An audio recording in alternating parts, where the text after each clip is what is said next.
Thank you kindly. Good evening, viziers, viceroys, regents, hands, and oh Lord, is that young Sandy Daggerford I see in the audience?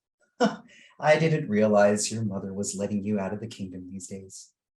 Well, let's carry on. We're here because y'all are languishing in mediocrity, and we are going to discuss how you can improve your strategic efforts so that you can take over neighboring regions with minimal violence and losses. This will not only expand your kingdom's influence, but your individual political power as well.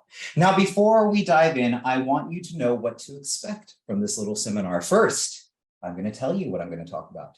Then I'm going to talk about it. Finally, I'm going to remind you what I just talked about. And the reason I have to do this is because I'm aware that many of you are in positions of power, not because of skill or expertise, but more because of the good fortune to be born under a certain family crest. Now, I'm looking at you, Sandy. Let's all pay attention because I think fast and speak faster. Wonderful. Today, we are discussing nonviolent takeovers using communication and outreach. There are 4 steps to this strategy, and if done correctly, you'll impress your king, queen, or any other monarch whose favor you need to call. That's right, Marquess Daggerford. Even your cantankerous mother may take a shine to you with these tactics. These 4 steps, council formation, reconnaissance, outreach, and a capstone are your spell scroll to increased influence. Now, let's start with the formation of your council. There are some key positions you'll need to consider when creating your tactical group. The first is a leader, but let's go ahead and try to assume that that's why you're here, correct? That's you, people. Next, you will need scouts. A team of trusted individuals who can connect with local populations, learn their cultures, get in close with leadership, court the opinions of the public. I highly suggest finding scouts with ties to the region, be it family or trade. Next, you will need 1 or a few individuals in scroll, messaging, and design for a communication strategy with said targeted region. You will also need a military leader who will assist you and work from the shadows using their own scouts to identify potential threats and, if need be, eliminate them quietly. Finally, you will need experts. Experts of trade, commerce. You don't know that yet because you need to figure it out and learn about the region that you are trying to take over. So let's begin. You have the foundation of your council, but how will you know what experts you need? That brings me to that next step, the strategy, reconnaissance. Know your enemy, know his sword. An enemy is more than just her military might. You need to connect and learn if you seek to avoid violence. You must know the culture and you must know their skill. How do you connect with culture? I mentioned it earlier, but bears repeating. First, you must recruit your scouts thoughtfully. Those who have regional influence will be invaluable and create strong bonds with the region's population. Relationships are going to be the key to this whole process. Once you have those scouts in place, you want to give them the ability to host the riffraff of the community that you're trying to take over. They need to become men of the people, host local guilds at their favorite tavern, use your upper crust scouts to connect with those who appreciate the finer things, and send them gifts of fine wine, sweet pipe tobacco, and everything else your kingdom has to offer. And finally, create ownership. Ownership amongst the people? You heard me correct. Make the locals feel like they are empowered to recruit their friends to these small events. Do they want more wine for the dinner they'd like to host, to tell all the people they know about how wonderful our kingdom is?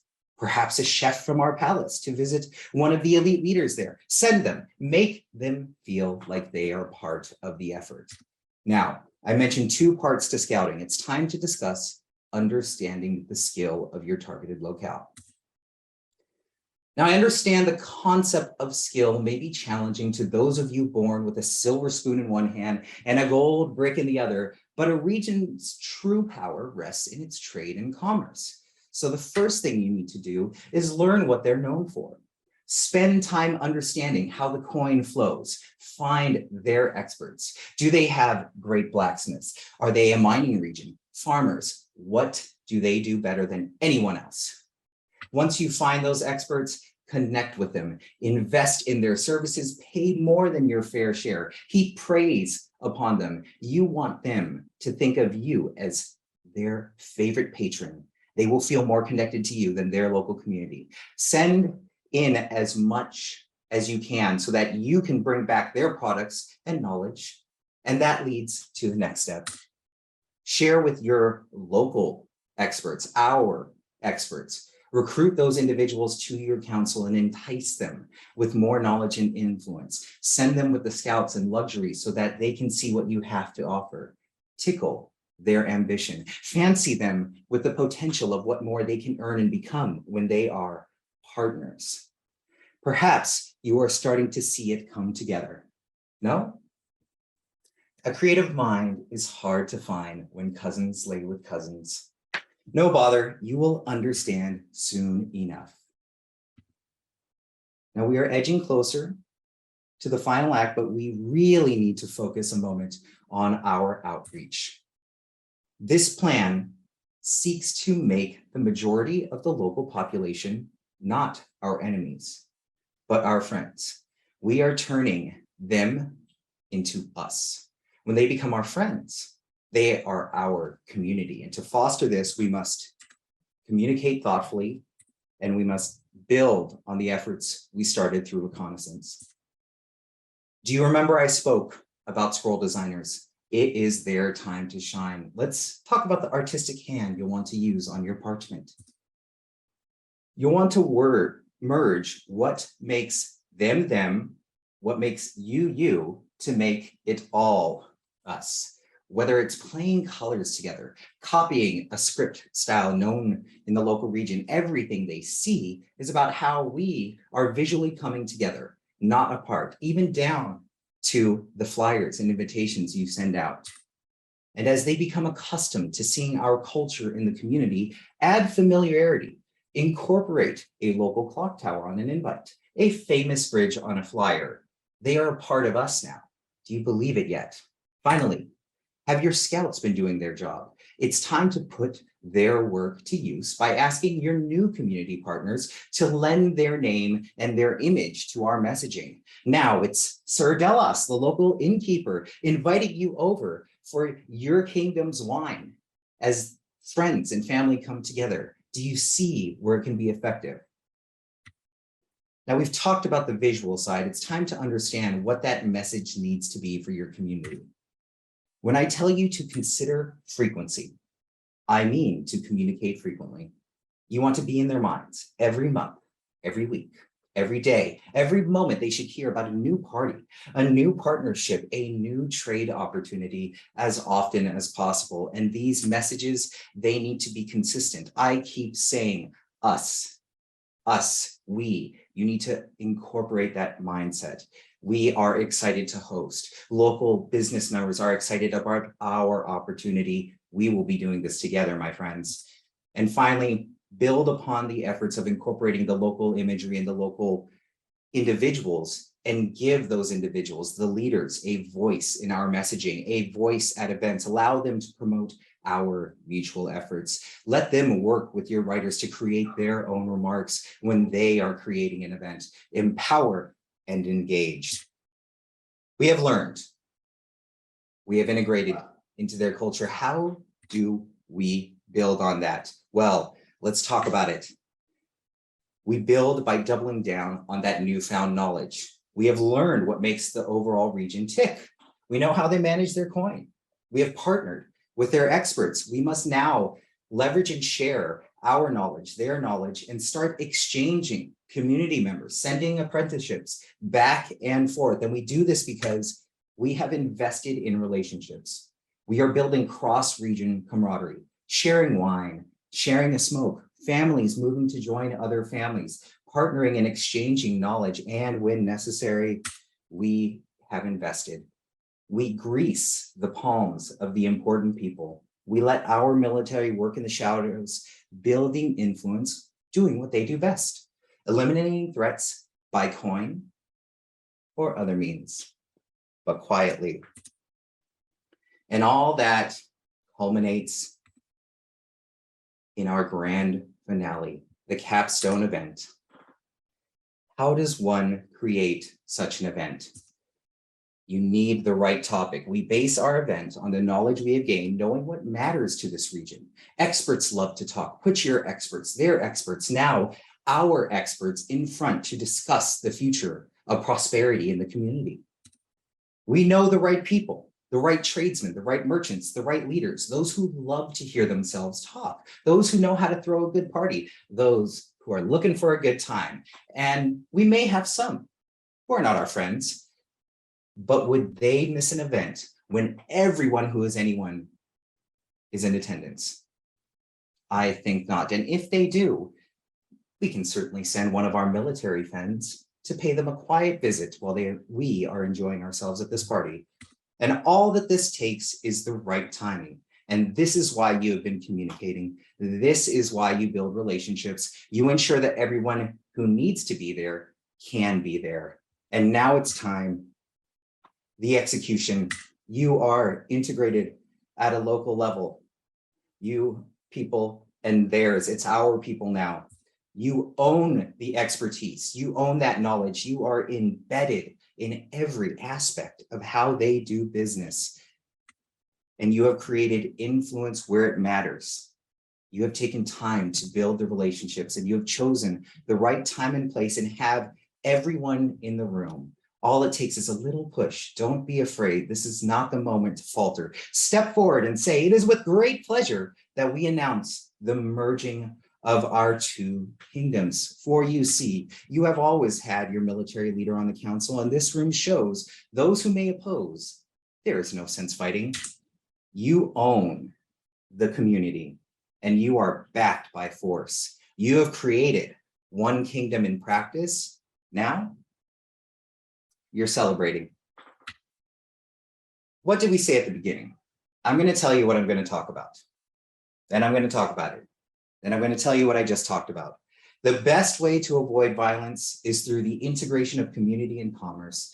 The 4 steps to accomplish this effort are forming your council, learning the local practices through Reconnaissance, building on that knowledge through communication and outreach, and creating a capstone event. And finally, you execute your beautiful takeover. Some may say, I do not want to invest the coin to make this happen. I kindly offer you your money back in the door for this seminar and tell you, how much coin do you make expanding commerce by expanding your taxable population? What is the cost of losing soldiers in massive battle? What is the cost to lost supply chain during the war? What is the cost of the resentment of two peoples broken and battle weary after the war is over? If the cost of these merchants and the local riffraff seem too great a burden, this is not for you. You think too small, and your eyes miss the opportunities beyond the horizon. Master Daggerford, please assist me by showing any of those without means to the door. I do not take from the poor, nor the short-sighted. I leave you with one final quote from one of the greatest tacticians in the history of man. Supreme excellence is breaking the enemy's resistance without fighting. Good day, good evening, and good luck to you all.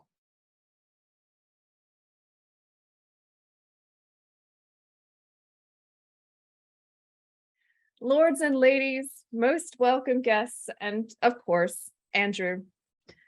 When I first suggested awarding bonus experience for delivering speeches that contributed to our annual Lost Layer of the Manticore campaign, I wasn't sure how many people would be able to do so effectively. After all, as anyone who has looked into the projects within Pathways, many of them tend toward dryness. They're a little dry. And while Michael delivered a spectacular first-person expository speech, Andrew knocked it out of the park, taking a ordinary communication plan speech and making it D&T style. You have excelled at doing so, Andrew, weaving RP flavored narrative elements throughout and in such a seamless way that 2 minutes in, I stopped trying to backwards translate it into the modern world and just enjoyed this speech for its own merits in its own context. As Beth mentioned, you made adroit use of presentation software, and it was refreshing to see something other than PowerPoint used. My one suggestion in this regard would be to avoid the 2x2 representation of your 4 main points, because at that size, and even with you pinned, it was a challenge to make out the words, and they were so important as the 4 main points. Another option you might consider would be to list all 4 vertically and highlight each one individually by blowing it up above your head. That being said, I loved the shields and crests and how they coordinated with Andrew's very fancy background, complete with shining sets of armor, only because I know Andrew would never forgive me for refraining from picking at a nit. With such a marvelous photorealistic background, I suggest applying a slight Gaussian blur to it. This will help to establish a more realistic field of vision, because it did look like you were standing in a room. I really enjoyed your energy when you began what I viewed as the meat of your actual presentation once you'd finished razzing Sanderford. However, this burst of energy made me realize how much lower your energy had been. Of course, upon reflection, that seems like maybe that was deliberate, because that would happen in an actual seminar. So if you did that on purpose, kudos to you. If you did not, good job, I guess. It worked either way. Andrew excels at the use of gestures, never overusing them out of nervousness, but using them to contribute to what he is saying. I had to look around the Zoom room when he made the limit them quietly gesture, and I could tell all of you enjoyed it as much as I did. Later on, he effectively gestured back and forth between himself and the camera to convey the idea of connecting to you. These were both very effective gestures. One moment of writing and delivery that I found particularly masterful was tickle their ambition, tantalize them with opportunity. It was not only great wordplay, but the dramatic pauses really added to the confidence and, dare I suggest it, smarm of the character. Similarly, later in the speech, Andrew leveraged cadence by saying, "What is the cost? Something, something. What is the cost? Something, something. What is the cost?" Tells you how impactful the "what is the cost" was, because I didn't get any of the rest of it. But the cadence really conveyed urgency. I was personally ready to shout, "Close thy mouth and taketh mine own gold." Overall, a delightful speech. Great job pulling Manticore into your speech, Andrew, and can't wait for the next one.